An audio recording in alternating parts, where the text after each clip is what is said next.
So we all know what's been going on in Bessemer, Alabama, with the union drive that's going on there with a lot of the employees. They're pushing really hard for a union. It's got a lot of national attention, as it should. And we know all the horrible business practices that Amazon has done to become the corporate monopoly giant in these United Corporations of America. So I want to play a clip from Briahna Joy Gray on Bad Faith podcast, because she interviewed a few Amazon employees that work at that facility, also in RDSW, which is the union that they're trying to get there. An organizer from that union. So she interviewed them, and I think a lot of times, we are very online. There's a lot of great information. We learn a lot, but learning from people that are actually on the ground there experiencing, they're on the other end, right, of Amazon. So you obviously hear a lot about Amazon, the company, but this is hearing from Amazon, the employees that actually make up Amazon, the employees that actually do the labor for Amazon, so that everyone can get their 1 or 2 day shipping, regardless if it destroys small business economies, et cetera, et cetera. So obviously this union is desperately needed.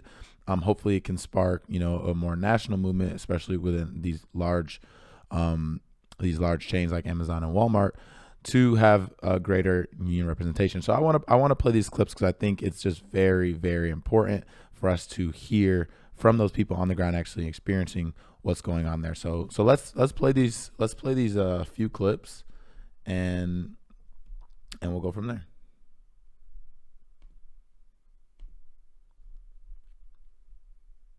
The national conversation around the $15 minimum wage right now, where a lot of folks, including some Democrats, are saying, well, I don't believe in a $15 a federal minimum wage because it's too much money for certain parts of the country. Oh, maybe it's fine for New York, but it's maybe not fine for some place like Alabama. That tickles me simply because billionaires are telling us that $15 is enough. Who told them that 1 billion was enough? 1 million was enough? I mean, how can a person who's maybe never worked in a facility like Amazon tell us that $15 an hour is enough? These are billionaires. They got plenty of money. They don't understand what we're talking about. They don't struggle with the issue of which bill they gonna pay this week and which bill can wait till next week. They don't go through these issues. And it's crazy for them to continue to say that $15 an hour is too much money when they proclaim they want to try to stop poverty, crime rate. They want to stop all of these things, but they saying $15 is enough money. But we as the middle class Americans, which is myself, we know that's not true. We hanging on the middle class by a thread. Yeah. Gas prices going up. Food is going up. Everything is going up, but our finances, how can we make it? Are they setting us up for destruction? What is it? Wow. Oh, that's incredible. That's an incredible testimony. And that just goes to show that even the conversation that we're having on the national level is framed in such a conservative fashion, because $15, like he was saying, Amazon obviously ended up paying their employees $15 per hour because Bernie Sanders and I think it might have been Ro Khanna were introducing the Stop Jeff Bezos Act, and he didn't want all that bad press. So he's like, fine, I'll take a little bit out of my $200 billion to give these people, the people that are actually producing the labor that allows me to have this much money, $15 an hour. And he's saying that's still, and he's in Alabama. This is Bessemer, Alabama, that doesn't have huge living expenses, but still $15 an hour is not enough for these people that are working these jobs. And later we'll show a clip as well, just so we can understand further like what type of work they're actually doing in these Amazon facilities. But that's not even enough. That's not even enough. We should be talking about $20, $24 an hour. We can't even get the Democrats, the party of the working class, we can't even get them to agree to $15 an hour. And even what we are pushing for is still not phased into 2025, 2026. As he's saying, all these prices are going up. Gas is going up, food's going up, rent's going up, healthcare expenses are going up. Everything's going up except their finances, which are staying the same. So what are you doing? Are you setting them up for destruction? Well, yeah, that's exactly what they're doing. That's exactly what they're doing, is setting these people up for destruction. And so I want to play another clip of just the amount of work that goes into being an Amazon employee.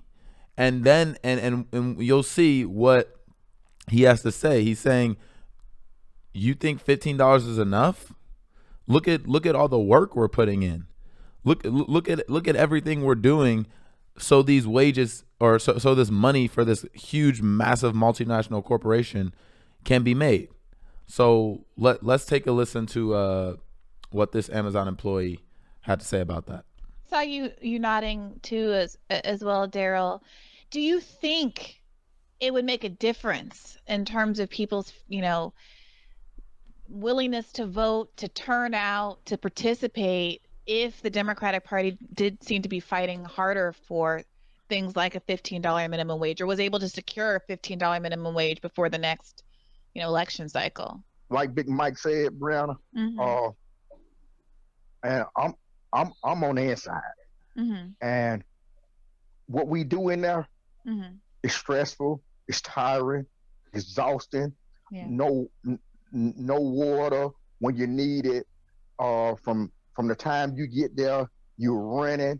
It just, for what you do, Brad, it's not enough. Yeah.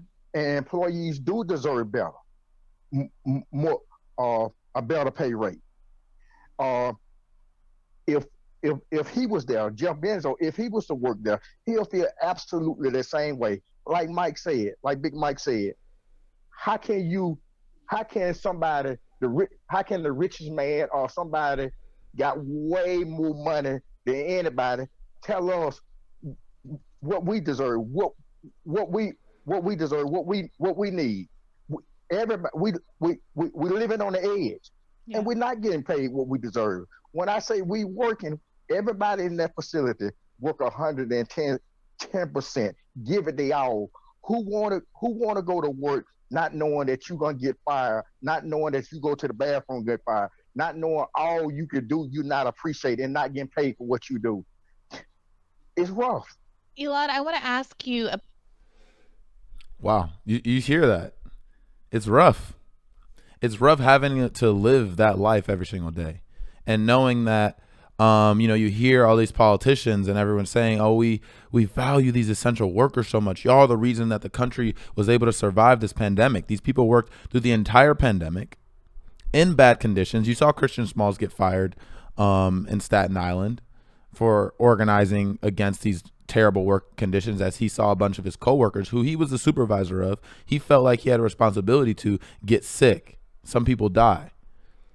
As there's no PPE for them, as they're having these big group events, as they're violating all these federal CDC guidelines. But because they're Amazon, no one cares. Because they're Amazon and everyone's getting their packages, no one cares. So do we actually value them as essential workers? And all the work that they're doing, they're running around. They don't know if they're going to get fired if they go to a bathroom break. They don't have any water, but they're only getting paid $15 an hour. Those people are working very, very, very hard to make sure that this country continues to function, especially through something like a pandemic, when people don't want to leave their house. But yet they're still getting paid $15 an hour, which is not enough, as you heard him say. As the richest country in the richest person in the world, in the richest country in the world, continues to get massively more wealthy as everything goes up in price for them, but their wages stay stagnant. Right? And so I want to play this last clip because I think it's so telling. And I've said many times that a lot of the issues within this country, a lot of the issues that we have when we talk about other countries, or we talk about other parties or other whatever, it's always projection. It's always projection. When we say, oh, we want to go over there to institute freedom and democracy, well, we don't have freedom and democracy here. The person who wins the most, who gets the most votes, I think at 2 or 3 out of the last 5 presidential elections, has not won the presidency. People get taken off voter rolls all the time. You have freedom. Sure, you have the freedom to buy 5-6 different brands of cereal from the same company, right? But if you're working paycheck to paycheck and you have to not only have that job for your health care, but you have to have that job, that specific job, for all of your needs, then how free are you truly? How free are you truly, especially if you're always living on the edge, even though you're working as hard as you can, like this Amazon employee just said. So let's take a look at what, Amazon is telling some of these younger employees, trying to get them to vote no for the union. If the union wasn't good for the employees, then why would Amazon even be trying to do their absolute darndest for this one facility to make sure that there's no union that pops up there? We all know why. But let's see exactly what they're telling some of these younger employees who don't really know much about unions and how they function. Let's hear what they're telling to those employees and how, the RDSW is trying to combat that. In the anti-union meetings, what kind of messages are coming from people who leave those meetings and are not convinced? What do you think are some of the biggest obstacles to people when they talk to you about why they don't want to join? The conversations that they have talking to me about why they don't want to join the union, just simply been misled. And I believe a lot of them come out of there not being educated enough about a union. And sometimes when people don't understand something, they fear it.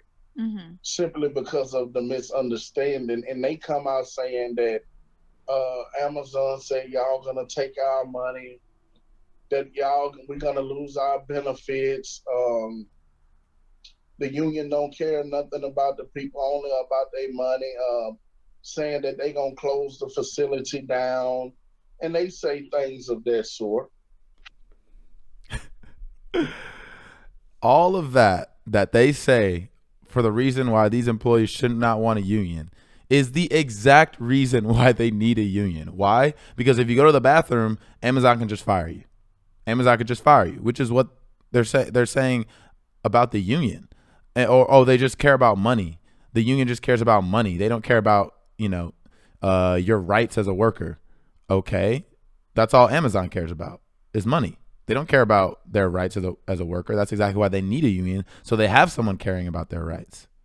And so all these excuses for why Amazon is giving these employees for why they shouldn't have the union is just projection, because those are all the exact reasons why they should and need the union. Because they need those protections. And without the union, they don't have those protections. Without the union, it's them, that particular individual, that particular employee, against Amazon, the entire multinational trillion-dollar corporation. Who do you think is going to win that battle?